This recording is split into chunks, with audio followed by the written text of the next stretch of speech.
Yeah. Is that the right size for you there? Yes. Can you hear me? Yes. Woo! So, God, that was an old bio. You didn't get me a newer one. Sorry. I was like, oh, I said all of that in my bio. Well, so you know I talk about mental health stuff, so let's just start there. Sitting in the ER for 6 hours, waiting for admittance to the psych ward. Not helpful. The psychiatrist stating, you do realize you're singing out loud. You know, some people might think you're strange for doing that. Not helpful. Getting kicked out of therapy for punching a hole in that counselor's wall. Not helpful. My hospital roommate talking a mile a minute, wringing her hands, pacing between our beds. Not helpful. The doctors checked off enough boxes. Now each morning, pastel pills appear at my bedside whispering, surrender. Surrender your responsibility to yourself. We can shoulder the blame for your insanity. 10 years later, the FDA states, do not give antidepressants to young adults, for they may desire to kill themselves even more than they did before. Watch out. This shit makes you dizzy. My thumb twitching like a divining rod, discovering deep dwelling water. I drink gallons of water a day. My thirst unquenchable, endless, joint popping, tooth grinding, jaw clenching. I am unhinged, incapacitated, still sex. Switching from slick and sweet to stabbing, clutching pain, still thirsty and throbbing. I twitch and grind myself to sleep, still broken, unfixable, crazy, lazy, irresponsible, unmotivated, scary, unnerving, disarming, unlovable. Give up your dreams. We will hope for you. Swallow your mental straitjacket, your communion of psychiatrics and stigma in hopes of hope, in hopes of help. I didn't start lighting my arm on fire or punching holes in walls until after I started taking medication, which left me suspended in sugarless, dense marshmallow fog. I see your questions edging towards me. I feel nothing. This is not helpful. What's helpful is this: a psych ward orderly, without shame or threat, mercifully keeps me from sinking my fingernails into a big-sized third-degree burn on the inside of my elbow, a cup of coffee, a gift from a fellow psych ward patient, waiting for me by my bedside when I woke up from the triple dose of tranquilizers, my across-the-hall neighbor from my college dorm, whom I have known for only 3 weeks, coming through the front doors of 6 North carrying my teddy bear, saying, here, I thought this might be helpful. You don't have to know what to say or how to save me. You don't need to do this perfectly. Just do this. Ground love into our sweating, panicked backs in the places we occupy. Don't leave until we can get up and leave with you. Bring warm drinks and patience. Bring a pillow and the tissue box. This is what is helpful, please. Singing out loud is not pathological. Do not throw blankets over our fire. You will not extinguish us. Instead, build a pit of stone and mud. Fortify our surrounding earth. Help us contain our fire. Because God knows this world needs fire. Woo!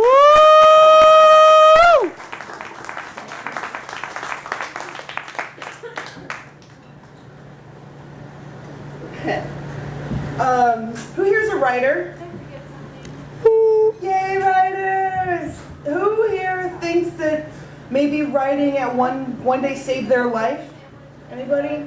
Cool. This one's for you. Yeah. Okay. Well, sorry about that.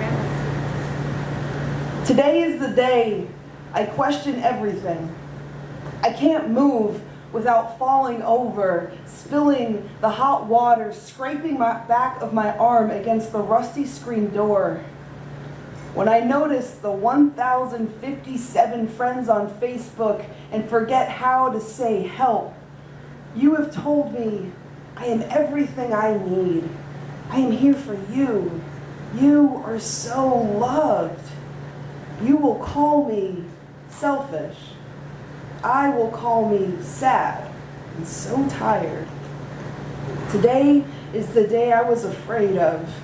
It gathers me under its alligator tongue for safe passage, and there is no more fear. Just the weight of lies and water becoming the generosity of millions that have kept us all moving.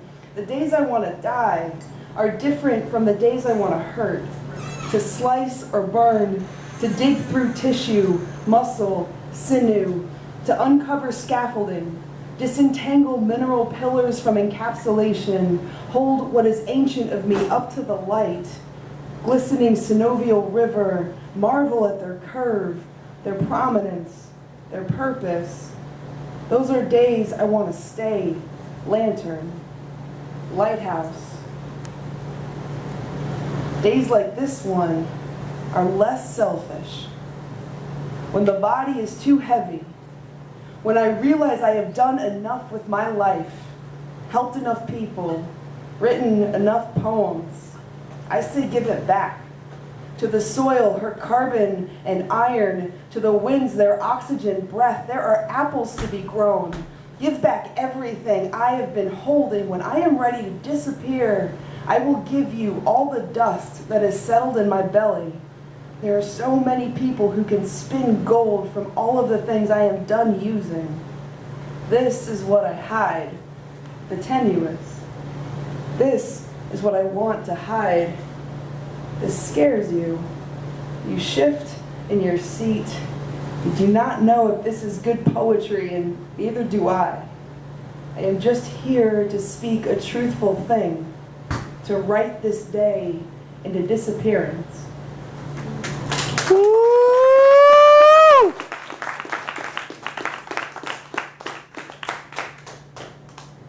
This isn't the only thing I write about, but because I just outed myself as a doctor, I'm gonna read this to you. This is a story about how and why I became a doctor. It's called The Expectation of Knowing. As I lay locked behind whitewashed bathroom door, pressing into cool pink tile, the fist banging against the hollow wood, the policeman insisting that I open up, kid. Open up and take your medication. I sat, a puddle of suicidal bipolar on the floor of the pink bathroom, expected to know. My parents pleaded, the therapist coaxed, the doctors threatened, tell us. Tell us what is going on, what is wrong, tell us. Give song to the melody of your throbbing baseline pain. Find the words we understand, find the words. There were no words. There are some feelings that are bigger than the bodies from whence they came. Words are in high demand. They are backhoe and crane, erecting bridge between minds over river of internal rapids. Words are the way we are together. Refined mechanics of meaning. They wanted meaning. They demanded words, and all I could come up with was, I don't know.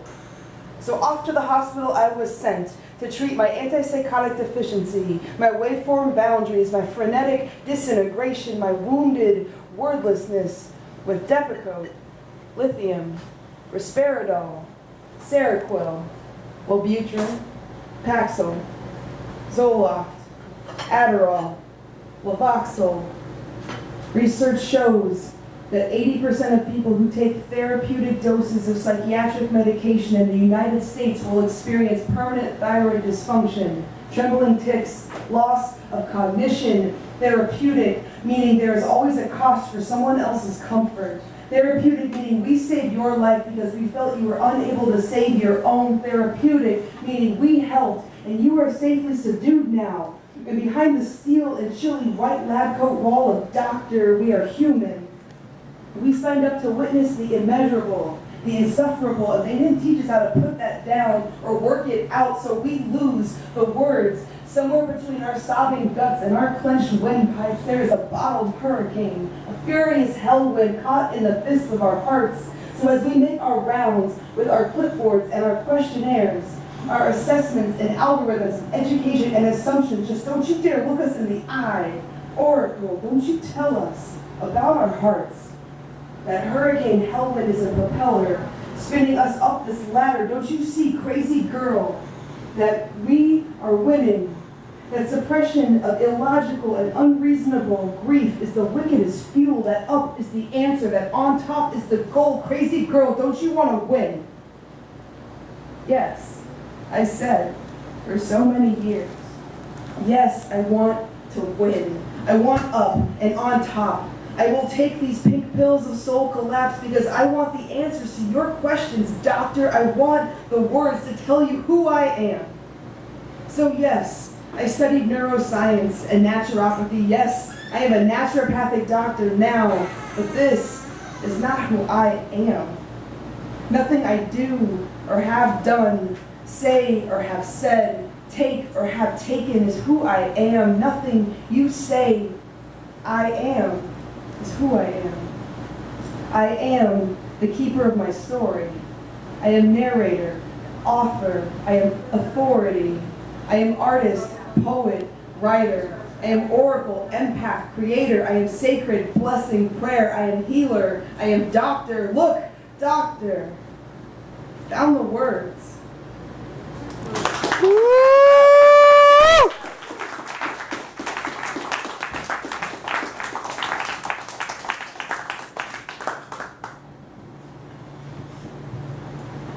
On a different note, this is for the Day of the Dead, honoring folks who have dropped their bodies and are not with us anymore. This has also got requested twice tonight, so it's also about the complexity of growing up. It's enough of that. I'm just going to read this poem. It's called Snap. Lance is asleep, journeying in dream, being driven home in a white Ford Explorer from Orlando to Miami shores. In under 8 weeks, we are high school graduates.